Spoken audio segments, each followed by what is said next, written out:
de vocês na primeira carta de Paulo a Timóteo, no capítulo 2.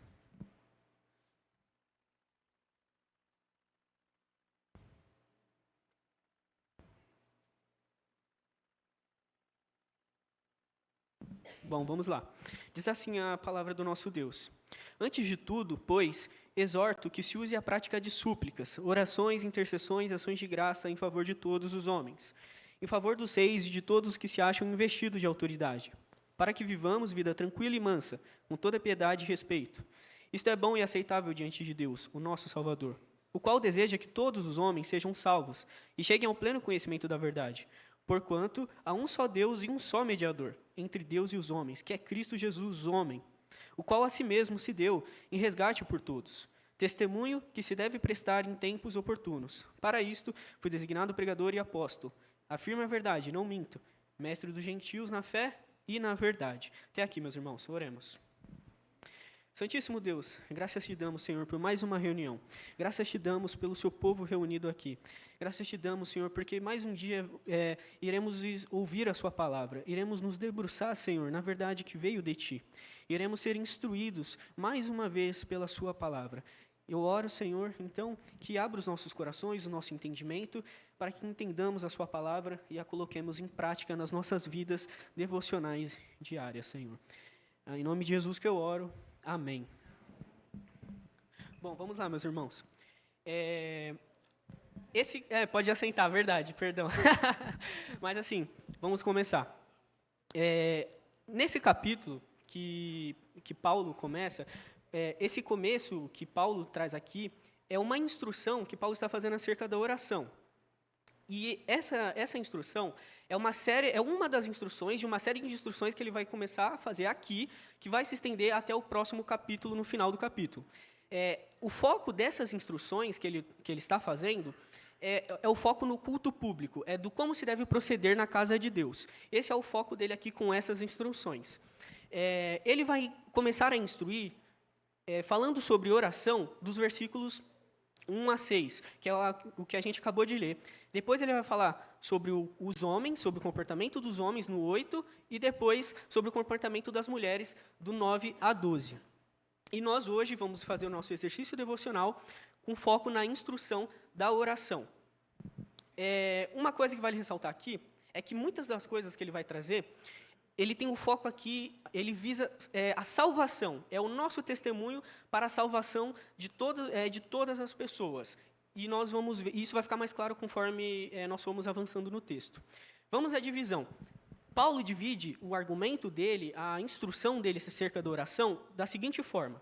Ele vai começar pelo nosso dever, que vai do 1 a 2, até o meio do versículo 2, e depois ele vai começar com as razões, os motivos, o porquê que nós deveríamos cumprir o dever, dos versículos 2, que é o final do versículo 2, até o versículo 6. Vamos então ler o nosso dever, começar pelo nosso dever. Ele vai dizer o seguinte: antes de tudo, pois, exorto que se use a prática de súplicas, orações, intercessões e ações de graça, em favor de todos os homens, em favor dos reis e de todos que se acham investidos de autoridade. Aqui, meus irmãos, nesse primeiro versículo, a ideia geral dele é que quando a igreja estivesse se reunindo no culto público, a igreja ela não orasse apenas por ela mesma, mas ela orasse também pelos descrentes. Então essa é a ideia dele aqui. Quando a igreja se reunir, ore também, não só por vocês mesmos, mas ore também pelos descrentes também. Essa é a ideia dele geral. Primeira coisa que nós temos que entender, para que entendamos esse versículo, a primeira coisa que nós devemos entender é o seguinte: o que ele quer dizer com em favor de todos os homens? A primeira coisa, quando ele diz em favor de todos os homens, é que todos os homens não significa aqui todos os homens no sentido de cada pessoa, mas significa no sentido de tipos de pessoa. Então não é cada indivíduo, não é o fulano X, Y, Z, mas é no sentido de cada pessoa, é no sentido de tipos de pessoa. Significa que é independente da classe, que é independente da posição social, independente da função que ele exerce, independente da nação, de onde ele vem, se é gentil ou se é judeu. Essa é a ideia dele. Isso também vai ficar mais claro com o que vai vir a seguir, quando ele vai falar em favor dos reis e de todos que se acham vestidos de autoridade. Mas também, No início, ele vai começar dizendo, antes de tudo, pois. O pois, aqui, ele está conectando o que vem antes com a ideia do texto, que é, nós devemos orar por todos os homens. E o que vem antes? O que vem antes aqui é que Paulo cita aqui Himeneu e Alexandre, que são dois homens que ele cita, dizendo que eles naufragaram na fé por conta da boa consciência. E cita que ele entregou eles a Satanás porque eles blasfemavam contra Deus. E o objetivo dele de entregá-los a Satanás é para que eles se arrependessem, parassem disso e voltassem ao corpo de Cristo. E aí ele começa, então, outro capítulo dizendo, oremos por todos os homens. Ou seja, inclui esse tipo de homem, pessoas que blasfemavam de Cristo, mas que foram tirados do corpo da igreja para que pudessem se arrepender, então, voltar. Aí ele vai dizer sobre as orações. Ele vai falar aqui o seguinte, se use a prática de súplicas, orações, intercessões e ações de graça. A ideia dele aqui, quando ele cita essas 4 formas de oração, é dar ênfase do quanto nós precisamos. Aqui ele cita 4 formas para dar essa ênfase. Do quanto, da necessidade, da intensidade da nossa oração, da constância com a qual devemos orar por todos os homens. Essa é a ideia dele aqui, é dar ênfase. Então, vamos partir aqui já para o que nós aprendemos aqui no texto. Primeira coisa que nós aprendemos quanto à oração, é que nós devemos orar pelos descrentes. Essa é a primeira coisa que nós já aprendemos aqui. Meus irmãos, por vezes, nós, na nossa vida diária, nós quando vamos orar, às vezes nos ajoelhamos diante de Deus e acabamos pedindo por nós mesmos, às vezes por outros irmãos, mas nós acabamos esquecendo de incluir aqueles que não são crentes na nossa oração. E o que Paulo está dizendo aqui é que nós devemos incluir eles. E lembra-se que o foco dele aqui, geral, que vamos entender um pouco mais à frente, é justamente para a salvação deles. Então devemos incluí-los nas nossas orações com o fim de que eles sejam salvos, de que eles se arrependam. Então, meus irmãos, quando formos orar, lembremos-nos de incluir aquele seu amigo do trabalho, ou o seu amigo da faculdade, ou até mesmo aquela pessoa que você conhece, que ela é inimiga de Cristo, ela por vezes zomba, que ela por vezes caçoa da nossa fé, mas Paulo está nos dizendo aqui para orar por ela. Lembre-se também do seu chefe e assim por diante, lembre-se dos descrentes, aquele seu familiar que não crê em Deus, lembre-se dele na oração. Segunda coisa que nós aprendemos aqui, quando ele dá a ideia da ênfase da oração, da mesma forma que nós aprendemos aqui, que ele está dando ênfase no quanto nós precisamos, nós também, ao ver quanto precisamos, percebemos o quanto carecemos de cumprir esse dever. Ou seja, se ele está falando aqui da necessidade que nós precisamos, nós pecamos por não fazer isso, nós pecamos por não orar por essas pessoas. E a ideia aqui é perseverar na oração por eles. É intensidade, é o seu fervor e a constância. Você deve orar por eles constantemente. É a segunda coisa que nós aprendemos aqui nas nossas orações. Terceira coisa, é quanto às ações de graça. Meus irmãos, as ações de graça aqui, elas se manifestam da seguinte forma. O que ele está falando aqui é que nós podemos dar graças pelas bênçãos que essas pessoas recebem, por mais que elas não reconheçam. Lembre do versículo de que Deus faz a chuva cair sobre os justos e injustos. Então, meus irmãos, nós podemos glorificar a Deus, agradecer a Deus por bênçãos que eles recebem, mas eles mesmos não reconhecem. É isso que ele está nos ensinando. Então, por exemplo, nós podemos louvar a Deus quando alguém consegue um trabalho. Por mais que a pessoa não reconheça que a porta aberta veio de Deus, nós podemos louvar a Deus porque ele recebeu essa chance, porque ele está cumprindo o seu mandato cultural. E assim, meus irmãos, por diante, com todas as outras bênçãos que Deus dá nas nossas vidas e nas vidas deles, de forma natural. Avançando no texto, ele vai dizer o seguinte, que se deu ações de graça em favor de todos os homens, em favor dos reis e de todos os que se acham investidos de autoridade. Aqui, meus irmãos, no primeiro versículo, ele falou de forma mais geral. Ele falou sobre todas as pessoas, de forma geral. Agora, ele destaca um grupo. Ele está destacando o grupo governamental, um grupo político. Vamos lá. O que Paulo tem em mente aqui? Paulo tem em mente, quando ele destaca o grupo político, ele tem em mente o imperador de Roma, e ele tem em mente também os que se acham investidos de autoridades. Quem eram? Aí vem toda aquela hierarquia governamental de Roma. Então, era o imperador, o magistrado, o senado, e assim por diante, todos os que exerciam influência na sociedade. É isso que ele tem em mente. Quem era o imperador? Quando Paulo escreve essa carta, o imperador, naquela época, era Nero. Por que é importante nós trazermos a ideia de quem era o imperador? Porque Nero, ele foi um imperador que, enquanto ele exerceu o seu governo, ele foi um imperador que ele foi muito cruel. Uma das suas coisas muito famosas é que ele perseguia, por exemplo, naquela época, os seus adversários políticos. E dentre esses adversários, por exemplo, o ruim não é só perseguir os adversários, mas também ele perseguiu pessoas da sua própria família. Pesquisando, eu vi que ele chegou a matar a sua própria mãe, por conta de desconfiança de que ela estava conspirando contra o seu governo. Ele chegou também a matar o seu próprio meio-irmão, também, por conta dessas desconfianças.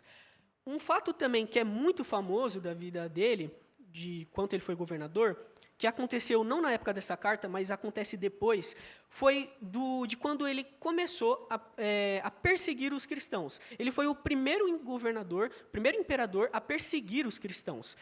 Lembra daquele episódio que acontece em Roma, que ela pega fogo por 6 dias? Ele se utilizou daquele episódio para botar culpa nos cristãos. Falar que eles que tinham colocado fogo em Roma. E ele aproveitou disso para persegui-los, para brutalizá-los. Então, o que Paulo está nos ensinando aqui, falando para essa igreja, ore por todas as pessoas, inclusive Nero, inclusive todos os outros governantes que são inimigos de Cristo. Então, é isso que ele estava ensinando para essa igreja, que eles deviam orar por todos eles, independente do quão ímpio eles fossem, eles deviam orar por eles. Então, o que nós aprendemos aqui, desse final do nosso dever, é que, meus irmãos, então a nossa oração é independente de quem está no nosso governo. Porque a figura aqui do rei, hoje para nós é o nosso presidente. Então, nós aprendemos aqui que independente de quem está no cargo, de quem está na presidência, nós devemos orar. É independente, então, se a pessoa será de direita, de esquerda ou de centro. Se é o Lula, o Bolsonaro, o Temer, a Dilma, o FHC, nós devemos orar por todos eles, independente de que posição eles sejam. Nós aprendemos isso diante desse texto e do quão ruim está sendo esse governo. E agora, nós vamos começar pelos motivos. Nós vamos, então, para os motivos. Ele vai dar agora aqui as nossas razões do porquê que nós devemos orar por eles. Por que nós deveríamos, por exemplo, no caso deles, orar por Nero, e nós hoje orar pelo Lula, pelo Bolsonaro, e os investidos de autoridade sejam os deputados, os senadores, os vereadores e assim por diante. Ele vai dar agora aqui começar pelos motivos. Aqui eu vou tentar ser mais breve neles para que nós tenhamos tempo na oração. O primeiro motivo que ele vai dizer o seguinte: para que vivamos vida tranquila e mansa, com toda piedade e respeito. A ideia de Paulo aqui é um argumento de funcionamento da sociedade, é um argumento social aqui. A ideia dele é que, da mesma forma, se nós estamos orando para que eles se arrependam, para que eles façam um governo bom, consequentemente, para nós também será, a nossa vida também será boa. Então, se a sociedade está em paz, a nossa vida também corre em paz. Se nós não estamos guerreando, nós também não vamos guerrear. Se a sociedade está prosperando, nós também vamos prosperar. Se há fartura, nós também teremos fartura. Essa é a ideia dele aqui, quando ele traz a ideia do tranquila e mansa. E aí ele vai dizer com toda piedade e respeito. A ideia dele aqui é aquela ideia que a piedade é em relação a Deus. E o respeito é em relação aos homens. Então, a consequência de uma sociedade em paz é que nós, como cristãos, consigamos crescer em piedade. Nós consigamos crescer no conhecimento de Deus, crescer como crentes. E assim também nós testemunharemos melhor diante dos homens. Então, e isso, meus irmãos, esse é o foco dele aqui. É que o foco dele não é que é uma vida tranquila, não é que é necessariamente para que a gente tenha uma vida tranquila, mas é porque assim, nesse estado aqui, é mais fácil para que prosperamos e que também cresçamos em Deus e testemunhemos com as nossas atitudes na nossa sociedade. Depois, ele vai falar ali, no versículo 3, a segunda razão. Que isto é bom e aceitável diante de Deus, o nosso Salvador. O argumento dele aqui é muito pautado por aquilo que nós aprendemos em Romanos 13, que é, não há autoridade que não venha de Deus. Então, por que nós devemos orar? A resposta dele é simples, é porque isso é bom e aceitável diante de Deus. Uma vez que Nero é quem está no poder porque Deus quis, então nós devemos orar por ele. Por quê? Porque foi Deus que o colocou lá. Esse é o argumento dele, porque é bom e aceitável diante de Deus, o nosso Salvador. E aí, no versículo 4, ele vai trazer a terceira razão. Qual o terceiro motivo? É porque Deus, ele vai dizer o seguinte, o qual deseja que todos os homens sejam salvos e cheguem ao pleno conhecimento da verdade. Terceira razão, porque Deus quer que eles sejam salvos. Essa é a terceira razão. Quando ele diz aqui que ele quer que todos os homens sejam salvos, lembre do contexto. Com isso, ele não está querendo dizer que o desejo de Deus é que todos, cada pessoa sejam salvas, mas é que o desejo de Deus é que todos sejam salvos, independente da sua posição, independente de se ele é um imperador, independente se ele é o gentil, independente se ele era samaritano, por exemplo, é no sentido de tipos de pessoa. Então, essa é a terceira razão, porque Deus quer que eles sejam salvos. E também que cheguem a um pleno conhecimento da verdade. O que é esse pleno conhecimento da verdade? Está no versículo 5, quando ele vai dizer, porquanto há um só Deus, um só mediador entre Deus e os homens, Cristo Jesus, homem. Ou seja, ele quer que eles sejam salvos e tenham pleno conhecimento do Evangelho, tenham pleno conhecimento de Deus. A sociedade ali de Éfeso era uma sociedade que era uma sociedade muito idólatra. Por exemplo, eles acreditavam numa deusa Diana, que era uma deusa protetora da cidade e da fertilidade também. Então, quando ele vai dizer há um só Deus, ele está querendo dizer há um só Deus, não existe outros deuses. Tudo o que vem a seguir é idolatria, só há um Deus. Também que há um só mediador, ou seja, para que nos relacionemos com esse Deus, nós precisamos de um mediador, só há um mediador, que é quem? Cristo Jesus, homem. E esse Cristo Jesus, homem, não é à toa que ele dá essa ênfase no homem, porque aqui ele está combatendo uma ideia errada, a ideia do docetismo, que eles tinham, eles exaltavam a substância da alma em lugar da substância material. Então, para eles, meio que a ideia deles era que Cristo não havia morrido na cruz. Então, ele, na verdade, pareceu que ele morreu na cruz. Por quê? Porque ele não tinha um corpo de verdade. Ele era espírito, então pareceu que ele morreu, mas ele não morreu de verdade. Então, com isso, ele está afirmando a doutrina de que Jesus era 100% Deus e 100% homem. E no versículo 6, encerrando, ele vai trazer aqui, que é a quarta razão, que é, o qual a si mesmo se deu em resgate por todos, testemunho que se deve prestar em tempos oportunos. Quarta razão do porquê que nós devemos orar por eles. Porque Cristo se deu em resgate por eles. Essa é a razão. E fica mais fácil de nós entendermos isso quando lembrarmos da condição em que nós fomos salvos. Porque nós, antes de sermos crentes, antes de crermos em Deus, lembre-se da nossa condição, nós éramos muitas vezes indiferentes às coisas de Deus. Nós poderíamos ser zombadores. Então, o que ele está falando aqui é que Cristo se deu em resgate por todos os homens, por todos esses tipos de homens. Então, nós devemos orar por eles justamente para que eles sejam salvos. Essa é a razão, porque Cristo se deu em resgate. Ainda quando éramos pecadores, ele se deu em resgate por nós. E aqui, meus irmãos, finalizo com algumas aplicações para esse momento que nós teremos agora de oração. Agora que nós vamos nos separar para orar, lembre-se de que nesse momento de oração, Lembre-se do que nós aprendemos e das razões. É justamente porque eles são. O desejo de Deus é que eles sejam salvos. Então lembre-se de incluir na oração de vocês os descrentes. Lembre-se de orar por aquele familiar. Lembre-se de orar por todas as pessoas que vocês veem que necessita de Cristo. Claro, todas elas precisam, mas sempre vem à mente aquela pessoa em especial. Às vezes você tem uma relação muito forte com alguém do trabalho, mas a pessoa não é crente. Ou você ama tanto aquele familiar, mas o seu familiar não está nem aí. Então, meus irmãos, ore por essa pessoa. Outra coisa para lembrarmos nessa oração, quando nos reunirmos. Ore pelos governantes. Ore pelo Lula, ore pelos nossos deputados, quem vier à mente. Ore pelos nossos governantes, porque é através deles que nós teremos uma vida melhor. E também porque Deus quer que eles sejam salvos. Terceira coisa, lembre-se também de orar pelos líderes da igreja. Lembre-se de orar pelo pastor, lembre-se de orar pelos presbíteros, pelos professores de EBD, pelos diáconos e assim por diante. Ore pela liderança da igreja. E agora, encerrando, lembre-se de apresentar ações de graça. E aqui, eu acredito que um exemplo melhor é um exemplo de Davi, no Salmo 4. Davi, no Salmo 4, é um salmo muito interessante, porque é quando ele está sendo perseguido pelo seu filho, Absalão.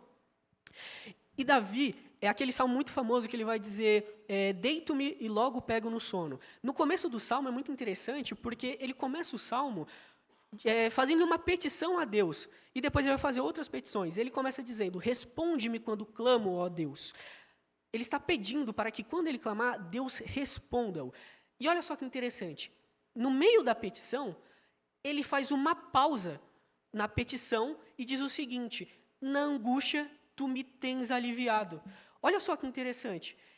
Ele vai fazer uma série de petições, mas no meio da petição, ele reconhece que naquele momento de angústia, não é a primeira vez que ele está passando, mas também não é a primeira vez que Deus o aliviou na angústia. Então lembre-se, meus irmãos, de nesse momento de oração, também agradecer a Deus por tudo que Ele já fez na sua vida, pelo momento que você está passando, mas lembre-se disso, meus irmãos, por tudo que Ele é, por tudo que Ele já fez e que Ele fará.